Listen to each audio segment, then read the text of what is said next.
Empecemos la videoconferencia porque este programa no dura sino como media hora, entonces para que no se nos vaya a caer la comunicación. Buenas noches, ¿cómo están? María Fernando, Lina, Diago, Lisset. ¿Me escuchan?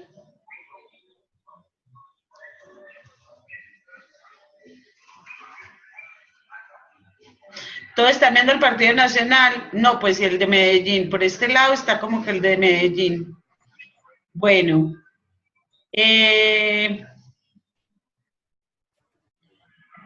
La idea es mirar como el tema que dejamos pendiente de las lecturas para la noche de hoy.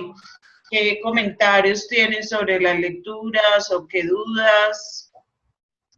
¿Quién nos comparte a ver qué podemos deducir de las lecturas?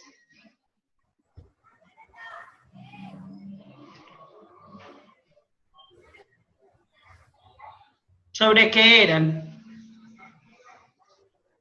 Hola, Sandra. ¿Nos escucha, Sandra? Sí, hola, profe, buenas noches, ¿cómo están? Bien, gracias.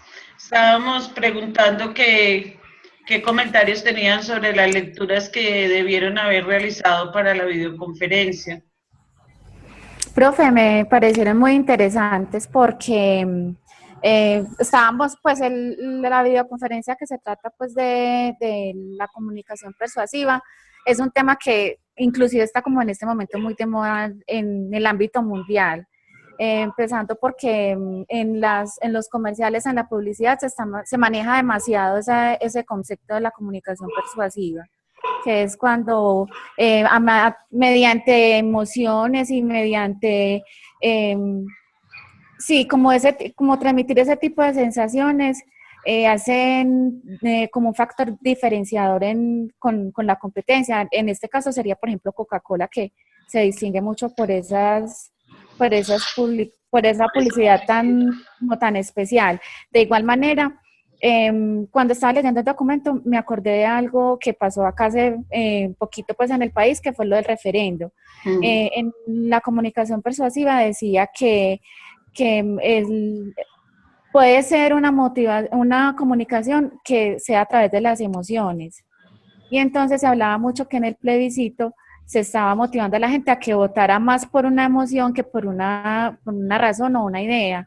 Y se ve, pues, según lo que dicen y según las personas que saben, pues quedó evidenciado que se mueven más las masas con la emoción, con una comunicación muy emocional que con una comunicación racional.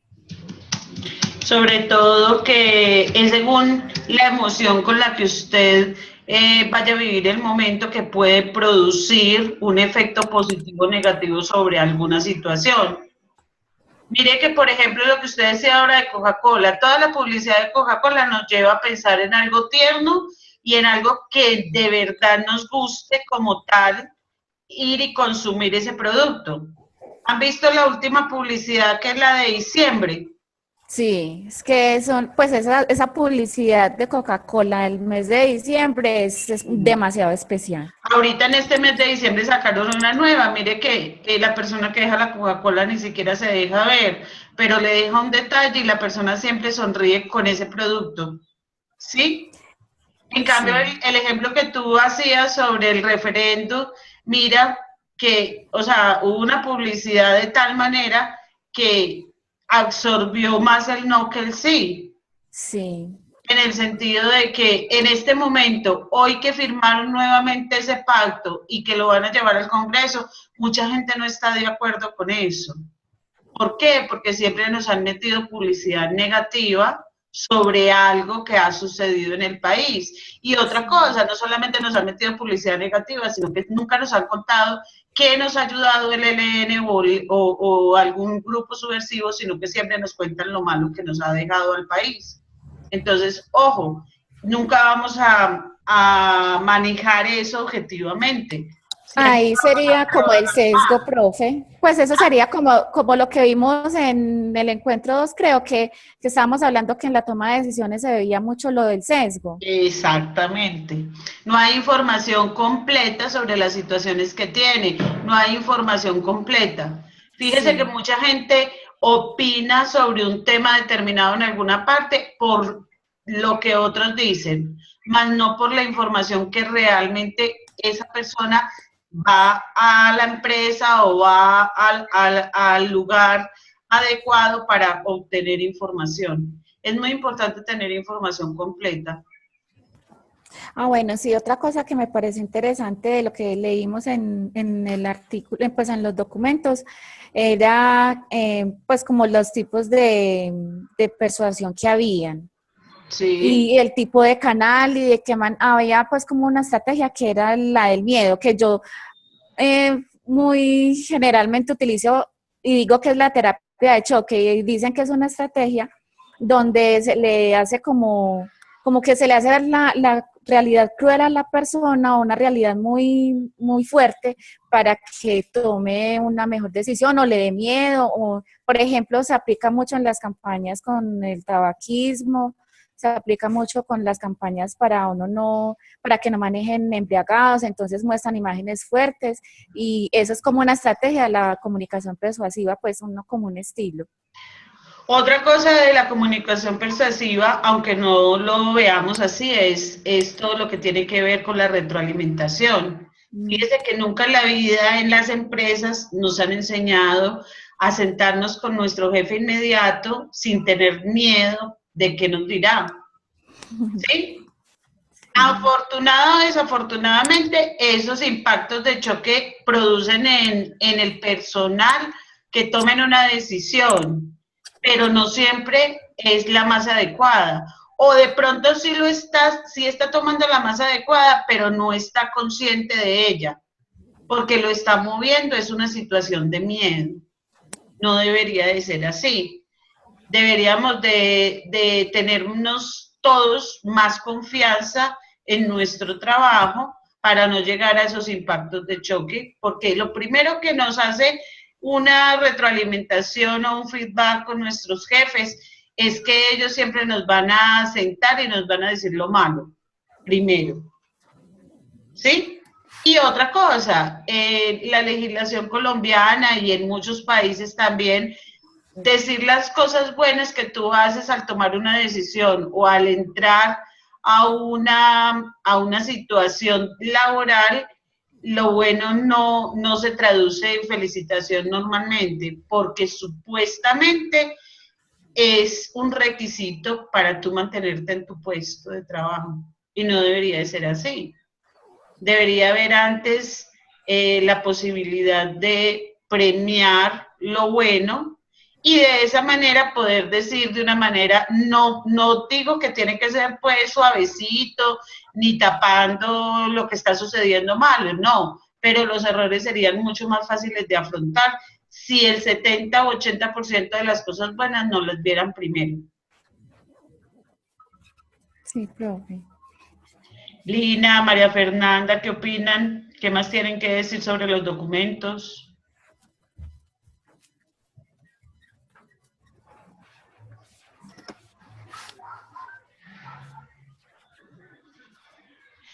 ¿Qué más decía sobre el otro documento?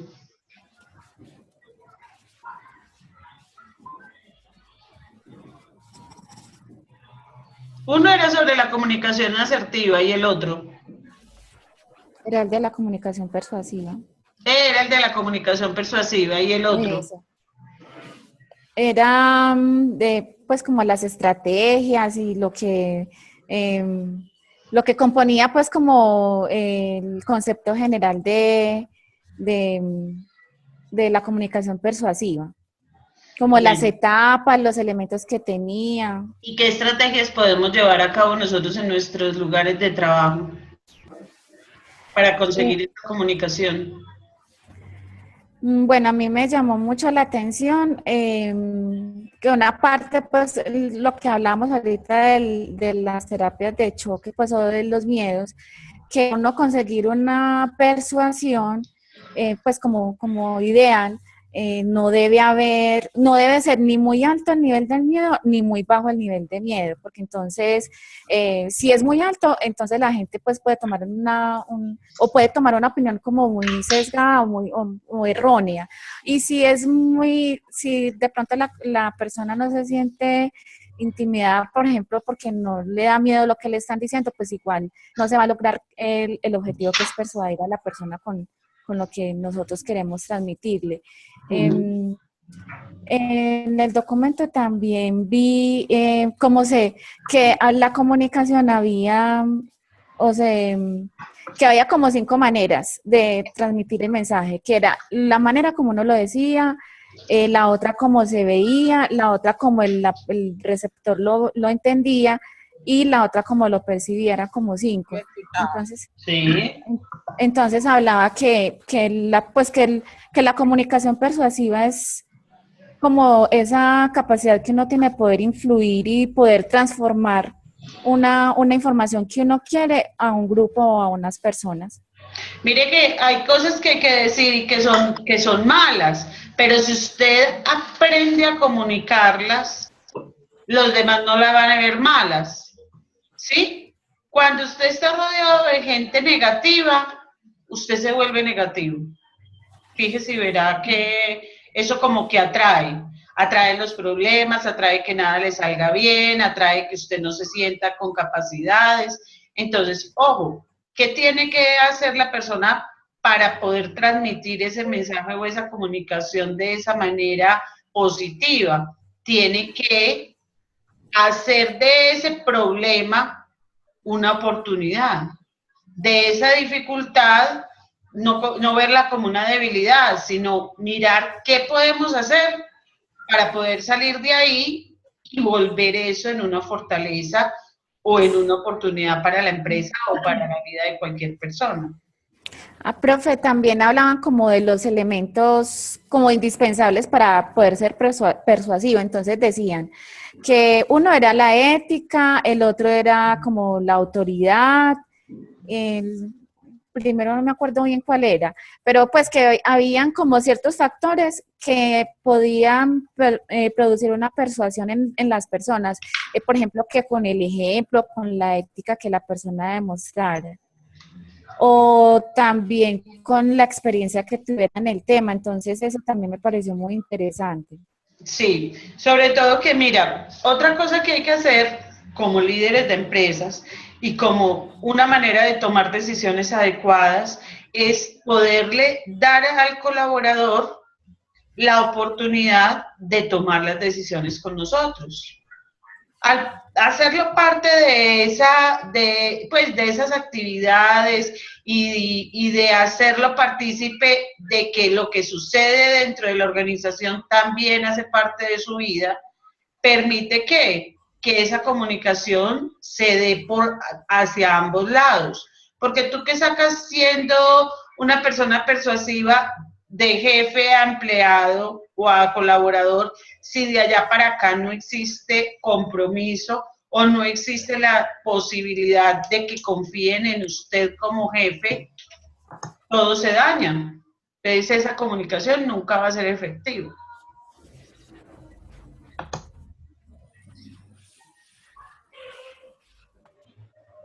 ¿Quién más tiene algo que decir?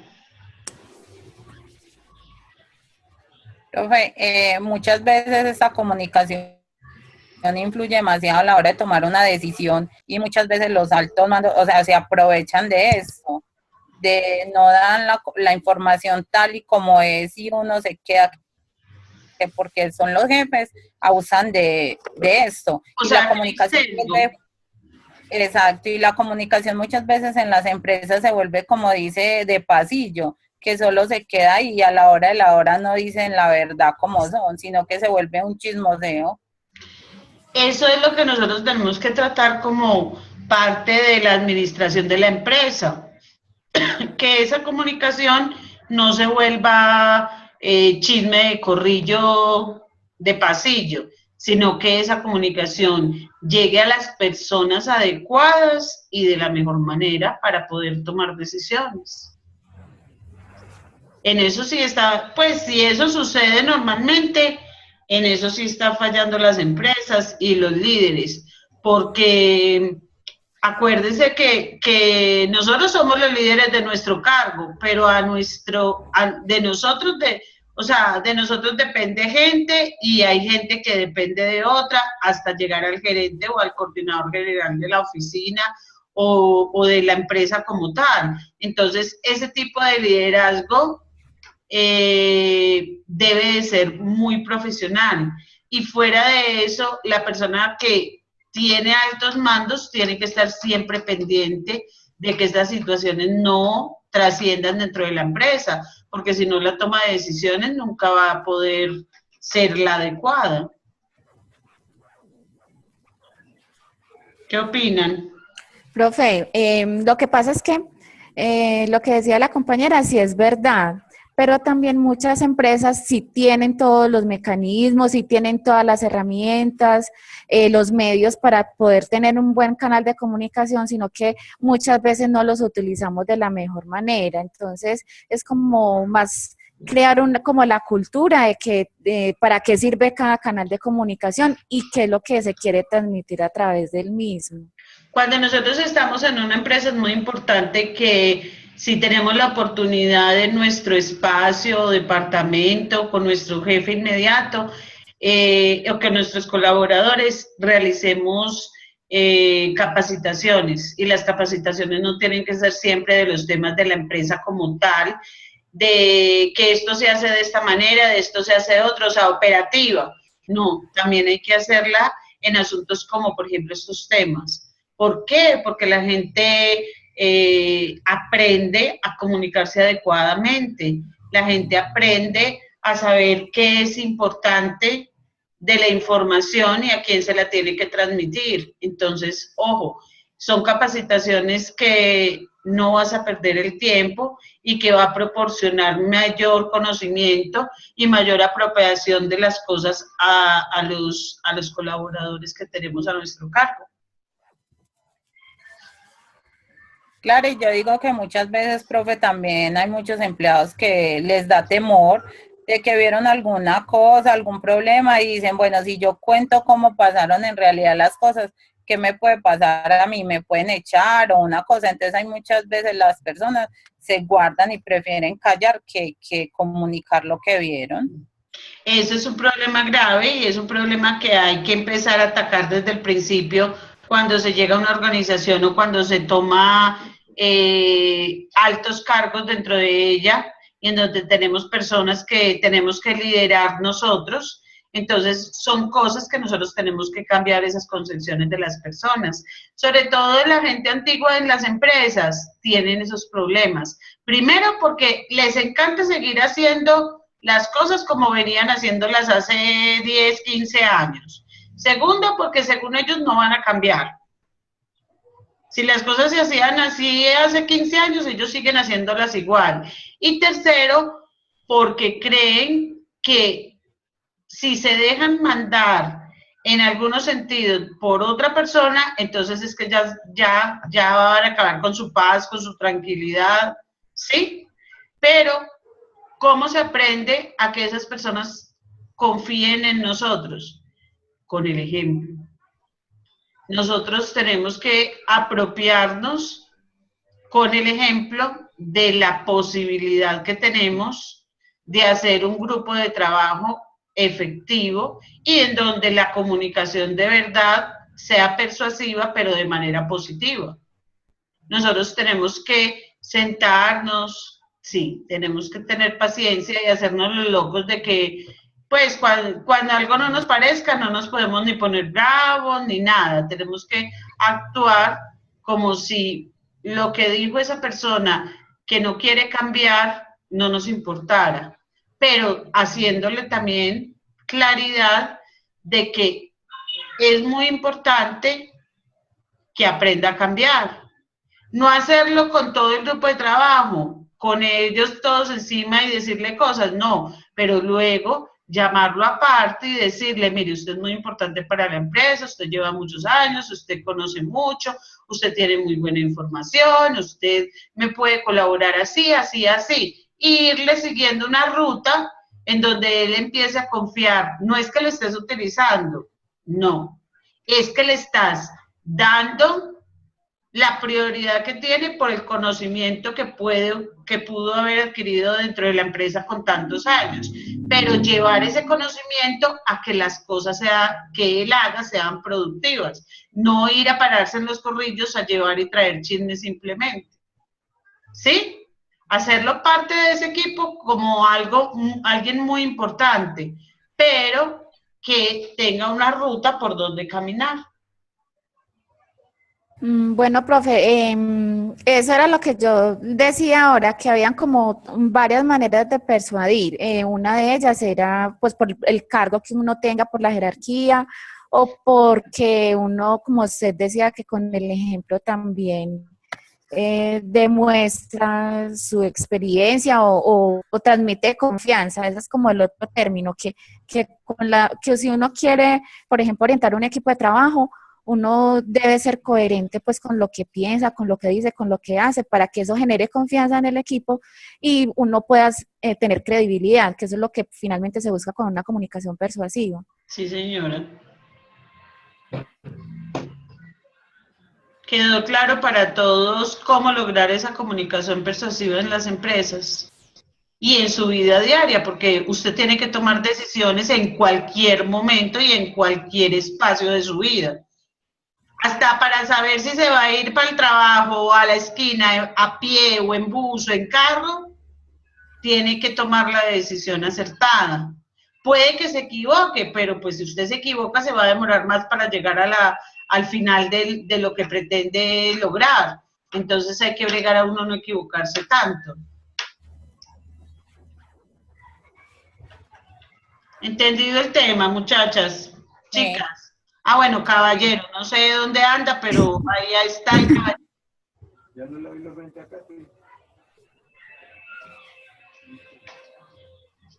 ¿Dudas, aclaraciones, comentarios? ¿Todo claro? Sí. Listo. Este ya me dijo que ya me faltaban 4 minutos nomás para cancelar, entonces espero que les haya servido el tema, espero que hayan entendido y que sea posible lo pongan en práctica en cada una de las organizaciones donde trabajan, desde su punto de trabajo, obviamente. Y lo tengan en práctica para que de pronto, si tienen la posibilidad de hacer una capacitación o de decirle a su jefe que la haga, pues ahí tienen material que le puede servir para eso. Les agradezco mucho que se hayan conectado y nos vemos en la asesoría el próximo sábado, dentro de 8 días. ¿Listo? Bueno, profe, muchas gracias. Bueno, que estén muy bien, Profe, cuídense. gracias. Que descansen, hasta luego. Chao.